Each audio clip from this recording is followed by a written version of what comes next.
What's good, YouTube? Welcome back to the channel. Welcome back to another reaction video. We got what happened to the 17 quarterbacks ranked above Lamar Jackson. Let's check this out. Right now, we are my boy Just Jalen. Make sure you guys go sub to his channel. One of the most amazing players in NFL history.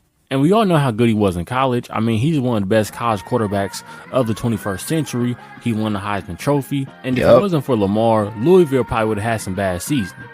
Now, we all know how successful he has become, but it always didn't look this way for Lamar's future. According to 247 Sports, he was the 18th ranked quarterback in his class. And damn! So take a look at what happened to all the quarterbacks that was ranked above him. The number one quarterback, according to 247 Sports, in his class, Jarrett Stidham? Yo, that's crazy how that shit turned out, huh? Now he's a career backup. Will have almost 3,000 passing yards for 35 touchdowns. Well, he may be a starter this year. Who knows? Almost 1,000 rushing yards and 15 touchdowns on the ground. And originally he was committed to Texas Tech. Stidham decided to change his commitment from Texas Tech to Baylor. Now Stidham would arrive at Baylor as the backup behind Seth Russell. Despite being the backup, Stidham would still appear in the first 7 games, throwing for 331 yards. But in that game, Russell will suffer a neck injury, ending his season, so Stidham had to replace him. Now, Stidham's first start will come against the Kansas State Wildcats, where he will go 23 of 33 for 419 yards and 3 touchdowns. Stidham will also have a rushing touchdown, so this game he showed off his potential as that 5-star player.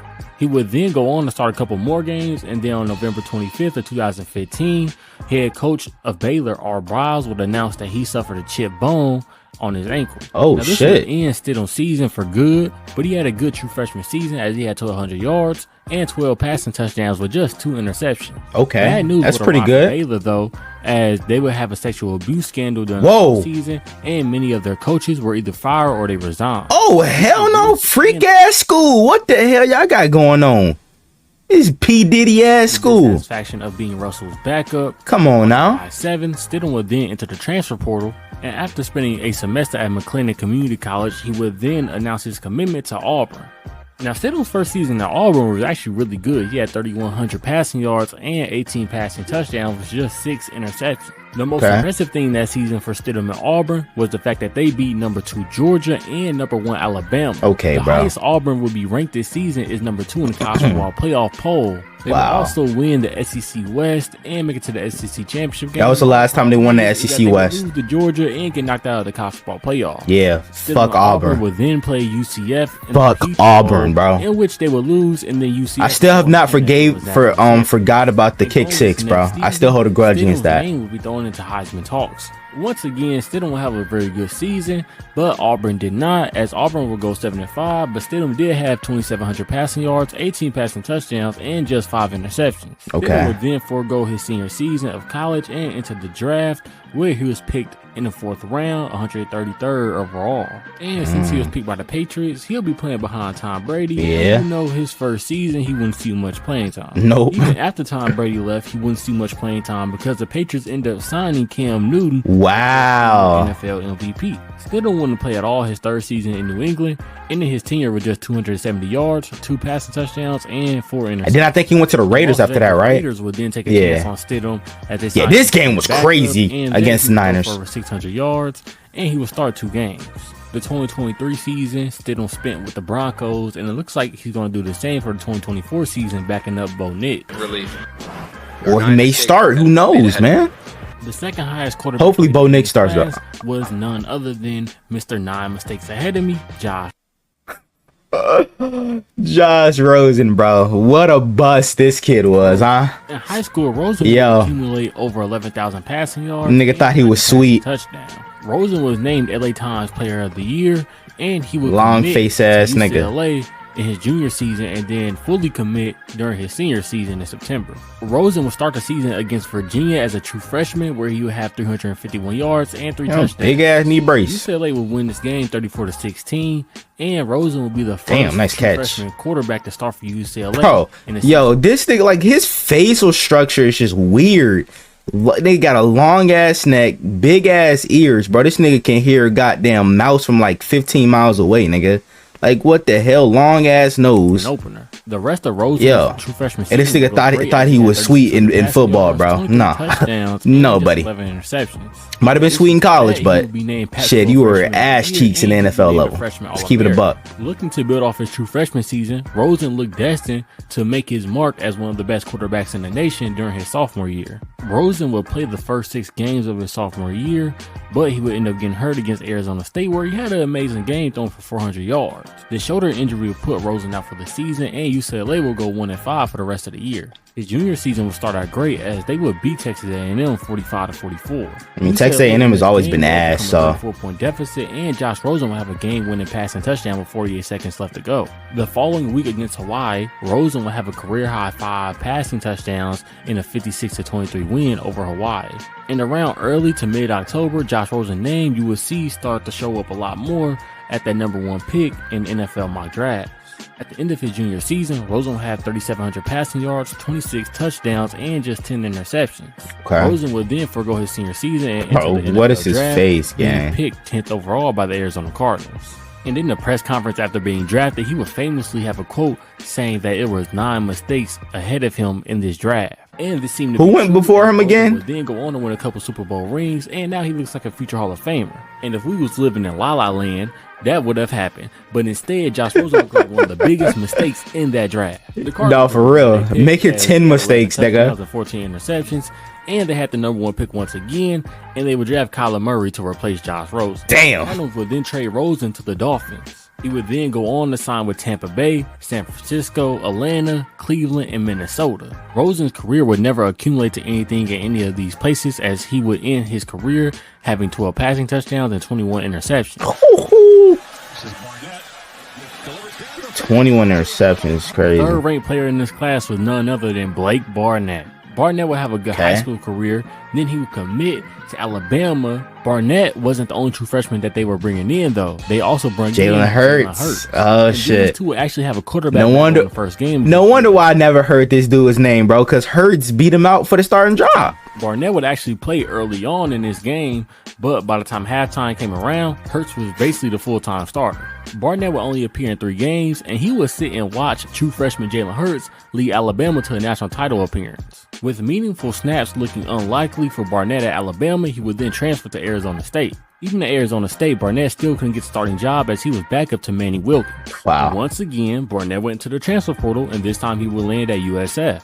His first season at USF, he would have 2,700 passing yards and 12 touchdowns, but he had 11 interceptions. Damn. Barnett's second season at USF went in after 4 games, as he would have an ankle injury that would end his season. And since his college career wrapped up, I haven't really been able to find out what he does now for a living.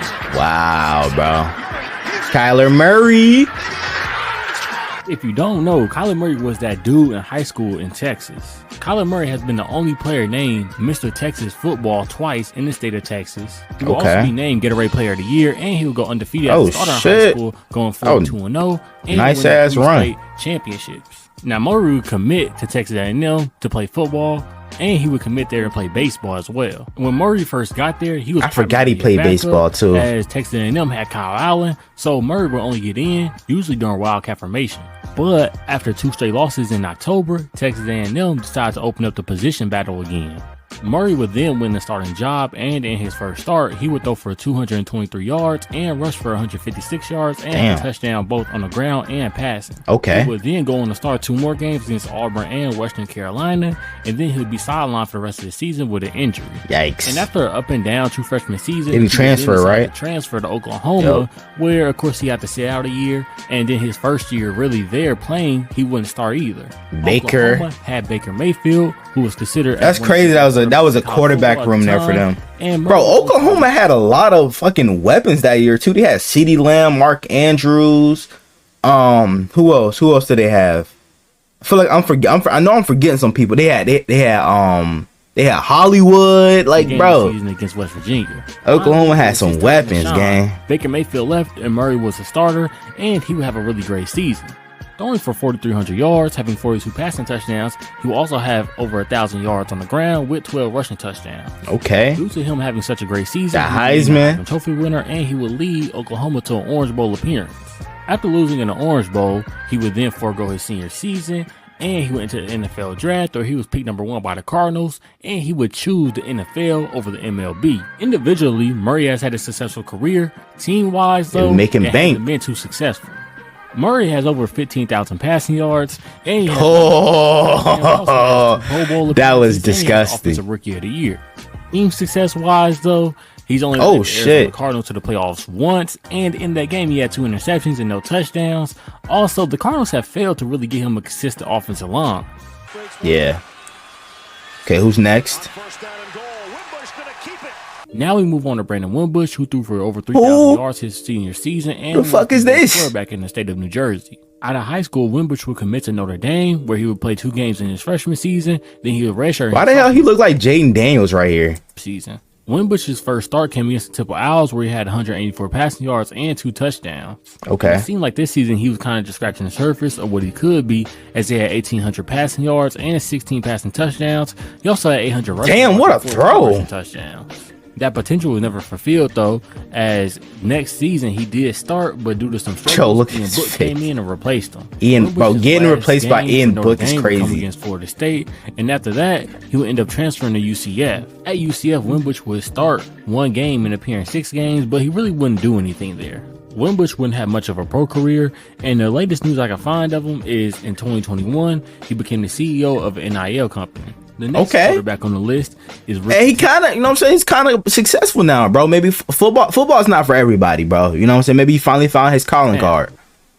Who? Wait, what? The next quarterback on the list is Ricky Town. Who? Unless you're a USC, Pitt, or Arkansas, or just a guy that followed college football recruiting at this time, you probably don't know this player. Nah. But in high school, Ricky never Town heard this nigga. As he had until now 7,000 passing yards and over 120 touchdowns in his high school career. Of course, he was being recruited by every major school in the nation: Alabama, USC, Penn State, Miami, you name him, he was being recruited by him.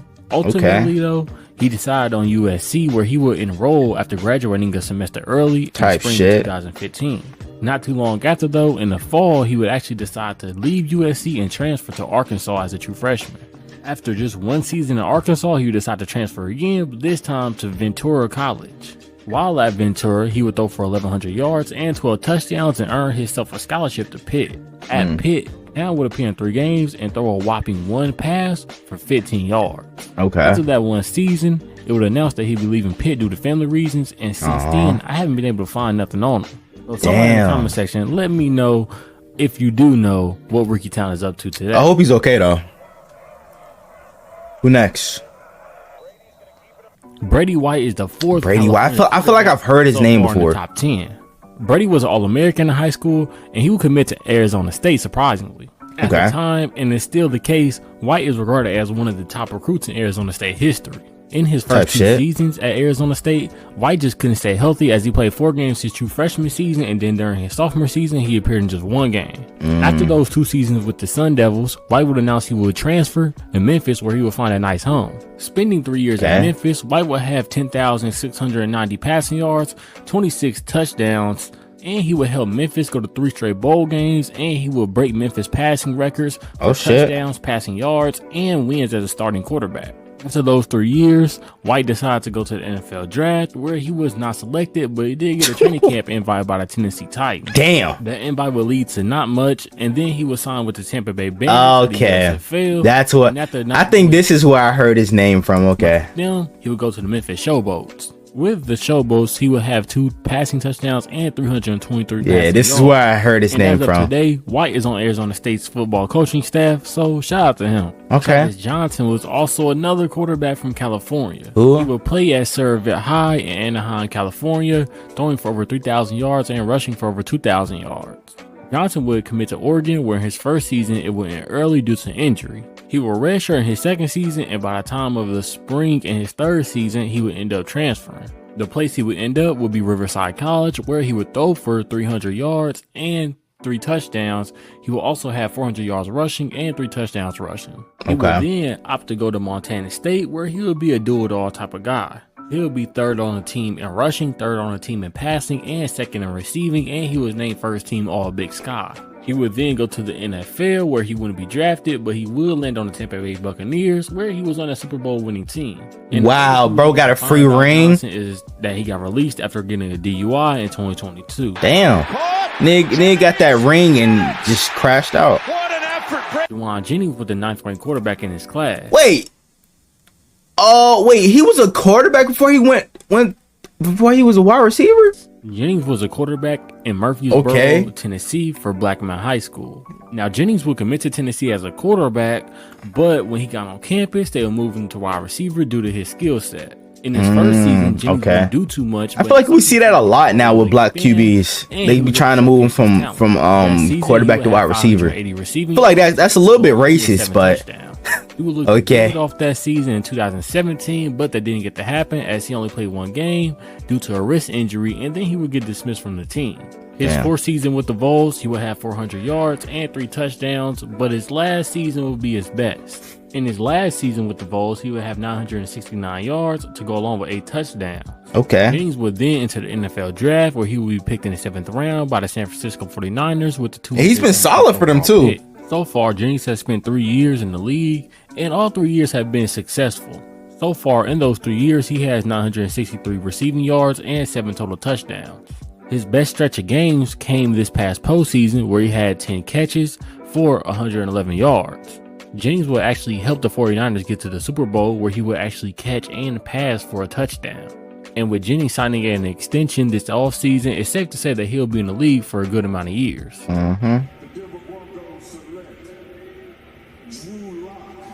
Drew, motherfucking Lock. Hey, career. As of right now, it looks like Drew Lock should be the fucking starter for the Giants, because Daniel Jones, you need to be playing overseas in Taiwan, my nigga, because football ain't for you, bro. At least in the NFL. After being a dual sport athlete in high school, he actually committed to the University of Missouri. His freshman season was okay. I mean, he had over 1,000 yards. He started 8 games, appeared in 12 games. His sophomore campaign was better for him. Yeah, his most iconic moment was yards and 20 right here. And they lose this game too. He had 3,900 yards and 44 touchdowns. And he probably should have entered the draft after that season, but he decided to stay another year, where he had a down season compared to the previous season. Damn. And in his senior season, Locke would have 400 less yards, and he would have 14 less touchdowns. Damn. Of course, Locke entered the draft, where he was picked in the 2nd round by the Denver Broncos, who was looking for a franchise quarterback at the time. The only thing is, it wasn't Drew Lock. Nope. The most memorable thing about Drew Lock's rookie season was that he was rapping "Put On" by Young Jeezy. That's crazy. In the NFL, he would throw 16 touchdowns but 15 interceptions, leading the league in interceptions. The 3rd year for Drew Lock wasn't as good either, as he would play just 6 games, and after that, his Bronco career was done. Lock would eventually sign with the Seattle Seahawks, where he has played 2 seasons, just playing 4 games total. Now Drew Lock is on the Giants, where he'll be a backup for Daniel Jones. 2nd down and 3 off the play fake. Jake Browning? Jake Browning. 7 Sports had Jake Browning ranked 11th in this class. Hey, he's solid though. I ain't gonna shit on Jake Browning. Senior season, Browning is solid. 91 touchdowns, bringing the national. He almost led the Bengals to a playoff appearance season in high school last year. He also broke a California record, throwing for. They just came up a little bit short. 190 yards. After his high school career was wrapped up, Browning would commit to Washington, where he would be the first true freshman to start a season opener at quarterback for the Huskies. Okay. Browning would help the Huskies reach. Why does he look like Joe Burrow right here? In this season, throwing for almost 3,000 yards and 16 total touchdowns as well. Browning's sophomore season would be the most decorated of his career, as he will win Pac-12 Offensive Player of the Year. He'd be 6th in Heisman voting. He'll be named first team All Pac-12. On top of all that, he would throw for over 3,000 yards and 43 touchdowns, and he would lead the Huskies to their first conference championship appearance since 2000. Okay. Now, his last 2 seasons with the Huskies were really good. Only problem is, they wasn't his sophomore season, as he would have solid stats. He would help lead the Huskies to a Rose Bowl appearance in his senior season. He'd become the Huskies' all-time passing yards leader, and he'll become their all-time passing touchdown leader. Of course, Browning would then enter the NFL draft, where he wasn't picked, but he signed with the Minnesota Vikings as an undrafted free agent. After getting waived multiple times by the Vikings, he would then multiple times by one team is crazy, first 2 bro. seasons he wouldn't see the field, but in his 3rd season, due to Joe Burrow getting injured, he would actually play a couple games. In Burrow's absence, Browning would throw for almost 2,000 yards and 12 total touchdowns, and this offseason, he was signed to a 2-year extension. Francois, deep ball down the middle, got him in! Francois. DeAndre Francois out of Olympia. Bro, what the fuck? Academy was next in line to be the next great Florida State quarterback. Okay. Although during fall camp, it didn't look like that, as Sean McGuire looked like he was going to be the starter until an injury moved DeAndre Francois to that starting spot. Francois will start his first game against Ole Miss, where he had 419 passing yards along with 2 touchdowns, and they won on a 22-point comeback. For the rest of the season, Francois would throw for 20 touchdowns and 3,300 yards, and he would lead Florida State to an Orange Bowl appearance where they lost to Michigan. Francois and Florida State would play Alabama first game of the 2017 season, where Francois would injure his patella tendon and come out for the rest of the season. Damn. After that injury, he never really looked the same. He came back the next season, threw for 2,700 yards, 15 touchdowns, but 12 interceptions. Shit. In the offseason, Francois was actually released from the program. Bro, that throwing motion is crazy. The domestic dispute between him and his girlfriend was posted on social media. Chris Brown? The fuck you got going on? He would then try to go to FAU, but that never materialized. Then he was settled to go to Hampton, where he had a solid season, but not good enough to get recognized by the NFL. So far in the pros, DeAndre Francois has played for the Spring League, the Fan Control Football League, the XFL, and the UFL. Oh, wow. And look downfield. Sam Darnold? 2 for 7 had Sam Darnold ranked as the 13th quarterback in his class, and he was another quarterback from California. Fun fact, in high school, he would actually play football and basketball. Oh, and shit. He would also play linebacker and wide receiver. Shit, he probably would have been better off playing basketball, bro. Nice little jump shot right here. Played linebacker and wide receiver while playing football as well. Even though he played multiple positions in high school, when he committed to USC, it was to play quarterback. Fun fact though, Justin Wilcox, USC defensive coordinator at the time, wanted Sam Darnold to actually play linebacker. Wow. Darnold was at USC for 3 years, but he only played quarterback for 2 of those years. During his time at USC, Darnold would total over 7,000 passing yards to go along with 57 touchdowns, and he would lead USC to back-to-back bowl games. Okay. During his college career, he would be named first team All Pac-12. On top of that, he would win the Archie Griffin Award, and he would win Pac-12 Freshman of the Year. After those 2 years playing for USC, Darnold would then enter the draft, where he was picked 3rd overall by the New York Jets. Darnold would actually be the youngest quarterback to start in an NFL game since the AFL and NFL merger. The first passing play of Darnold's career, he would actually throw an interception, and that would be a telling story for the rest of his career. Darnold would have multiple seasons where he had more interceptions than he did touchdowns. Damn. In his career, he had 63 total passing touchdowns and 56 total interceptions, and he has struggled to be a starting quarterback in the NFL. But he has been able to keep a job, as this offseason he signed with the Minnesota Vikings. He's a good backup. 1 year, $10 million. Quentin Dormady, but it looks like he's gonna be a starter this year, from Texas, who committed to Tennessee, being the second quarterback on this list that has now committed to Tennessee. Dormady will struggle to find playing time at Tennessee. In 3 seasons, he would play just 16 total games. Even though Dormady decided to transfer to Houston, he still couldn't find a home, as he only played 1 game there. He eventually found a home in Central Michigan, where he had a great season. Dormady would have 2,300 passing yards to go along with 14 touchdowns and lead CMU to a bowl game. Dormady wouldn't get a shot in the NFL, but he would play in the CFL, XFL, and UFL. Joe Brrr was a highly ranked quarterback in his class, but his career path was completely different than most other people's on this list.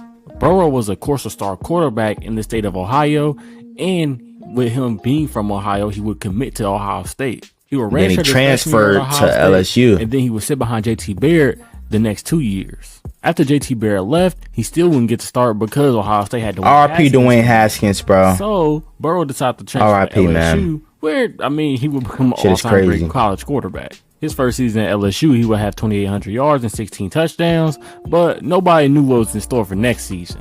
In his second season with LSU, Heisman would throw for 50 and a natty too, and 60 touchdowns. Not only that, he would win the Heisman Trophy.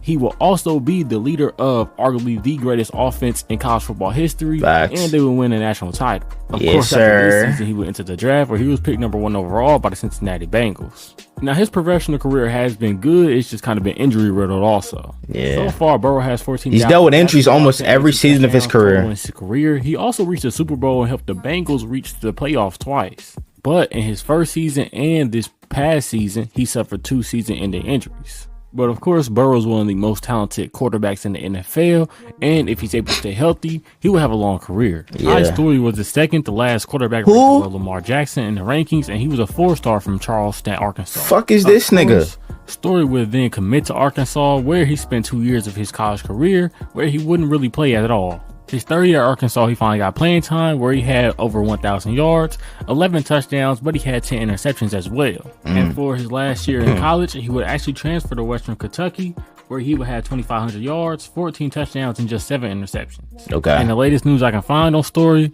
was that he was coaching at Grimsley Junior High in Arkansas. The last quarterback ranked above Lamar Jackson was Sherian Jones, who was also I don't know who that is either. His senior season in high school, he would actually throw for 2,400 yards and 24 touchdowns, and after that, he would commit to Tennessee.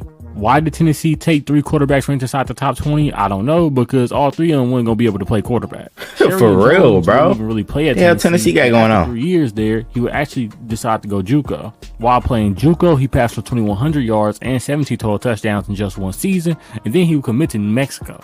Jones would spend 2 years at New Mexico, where he would throw for a total of 1,900 yards and 15 total touchdowns. And I couldn't find anything on Jones past his college career, so if you know, let me know down in the comments. And those are all the quarterbacks that were ranked above Lamar Jackson, according to First 7 Sports. Okay. Let me know who else y'all want me to do this type of video for. Just leave their name in the comment section below. And until next time, I'm out. Peace. WVid, bro. I want to know what you guys think down in the comments below. Hope you guys enjoy the video. Make sure you guys like, comment, subscribe to the channel if you're new. Turn on post notifications, get notified whenever I drop another banger video. We're on road to 500 subs, and we get it for more banger info reacts like this. Without further ado, I'm out. Gang.